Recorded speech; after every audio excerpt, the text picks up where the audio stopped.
Chapter 20 of 2 Years in the Forbidden City. This recording is in the public domain. Recording by J.C. Guan. 2 Years in the Forbidden City by Princess Deling. Chapter 20. Conclusion. My second year at the palace was very much the same as the first. We celebrated each anniversary and festival in the same way as before. The usual audience was held each morning by Her Majesty, after which the day was given up to enjoyment. Among other things, Her Majesty took great interest in her vegetable gardens, and superintended the planting of the different seeds. When vegetables were ready for pulling, from time to time, all the court ladies were supplied with a kind of small pruning fork and gathered in the crop. Her Majesty seemed to enjoy seeing us work in the fields, and when the fit seized her, she would come along and help. In order to encourage us in this work, Her Majesty would give a small present to the one who showed the best results, so we naturally did our best in order to please her, as much as for the reward. Another hobby of Her Majesty's was the rearing of chickens, and a certain number of birds were allotted to each of the court ladies. We were supposed to look after these ourselves, and the eggs had to be taken to Her Majesty every morning. I could not understand why it was that my chickens gave less eggs than any of the others, until one day my eunuch informed me that he had seen one of the other eunuchs stealing the eggs from my hen house and transferring them to another, in order to keep his mistress to head the list.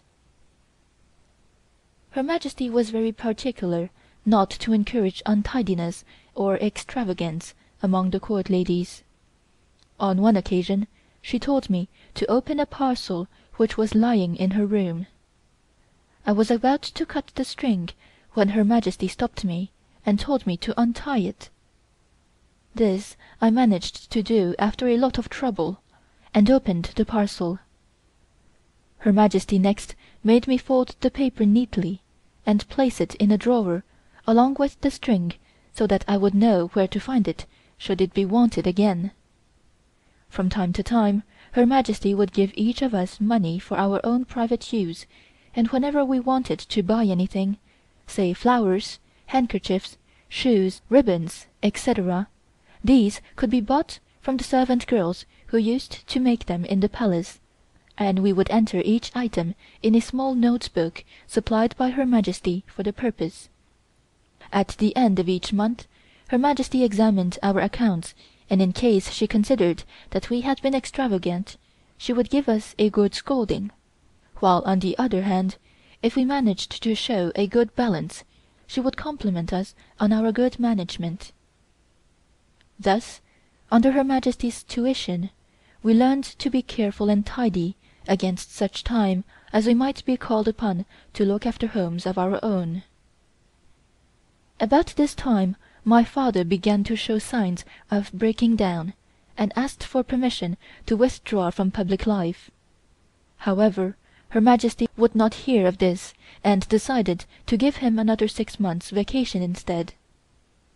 It was his intention to go to Shanghai and see the family physician, but Her Majesty did not approve of this, maintaining that her own doctors were quite as good as any foreign doctor.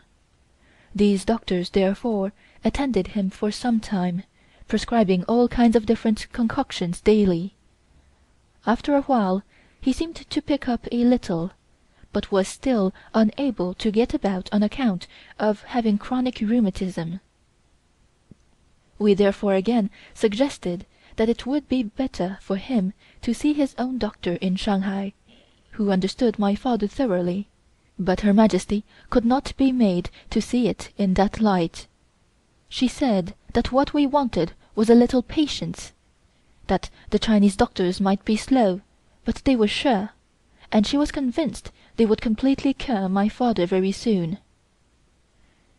The fact of the matter was, she was afraid that if my father went to stay in Shanghai the rest of the family would want to be there with him, which was not in her programme at all. So we decided to remain in Peking unless my father showed signs of getting worse. In due course the time arrived on which it had been arranged to hold the spring garden party for the Diplomatic Corps, and as usual one day was set apart for the ministers, secretaries and members of the various legations, and the following day for their wives, etc. This year very few guests attended the garden party, but among those who did come were several strangers. About half a dozen ladies from the Japanese legation came with Madame Uchida, wife of the Japanese minister. Her Majesty was always very pleased to see this lady, whom she very much admired on account of her extreme politeness. After the usual presentation, we conducted the ladies to luncheon, showed them over the palace grounds, after which we wished them good-bye, and they took their leave. We reported everything to Her Majesty, and, as usual, were asked many questions. Among the guests there was one lady, English so far as I could make out, dressed in a heavy tweed travelling costume, having enormous pockets, into which she thrust her hands as though it were extremely cold. She wore a cap of the same material. Her Majesty asked if I had noticed this lady with the clothes made out of rice bags, and wasn't it rather unusual to be presented at court in such a dress? Her Majesty wanted to know who she was and where she came from. I replied that she certainly did not belong to any of the legations, as I was acquainted with everybody there. Her Majesty said that whoever she was, she certainly was not accustomed to moving in decent society, as she, Her Majesty, was quite certain that it was not the thing to appear at a European court in such a costume. I can tell in a moment, Her Majesty added, whether any of these people are desirous of showing proper respect to me, or whether they consider that I am not entitled to it. These foreigners seem to have the idea that the Chinese are ignorant, and that therefore they need not be so particular as in European society. I think it would be best to let it be understood for the future what dress should be worn at the different court functions, and at the same time use a certain amount of discretion in issuing invitations. In that way I can also keep the missionary element out, as well as other undesirables.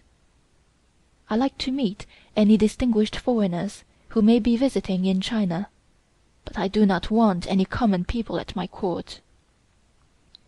I suggested that the Japanese custom could be followed, viz., to issue proper invitation cards stipulating at the foot the dress to be worn on each particular occasion.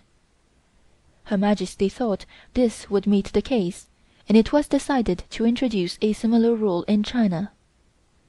Whenever the weather permitted, Her Majesty would pass quite a lot of her time in the open air, watching the eunuchs at work in the gardens. During the early spring the lotus plants were transplanted, and she would take keen interest in this work. All the old roots had to be cut away and the new bulbs planted in fresh soil. Although the lotus grew in the shallowest part of the lake, the west side, it was necessary for the eunuchs to wade into the water sometimes up to their waists, in order to weed out the old plants and set the young ones. Her Majesty would sit for hours on her favorite bridge, the Jade Girdle Bridge, and superintend the eunuchs at their work, suggesting from time to time as to how the bulbs were to be planted. This work generally took 3 or 4 days, and the court ladies in attendance would stand beside Her Majesty and pass the time making fancy tassels for Her Majesty's cushions, in fact, doing anything, so long as we did not idle. It was during the spring that Yuan Shikai paid another visit to the palace, and among other subjects discussed was the Russo-Japan War.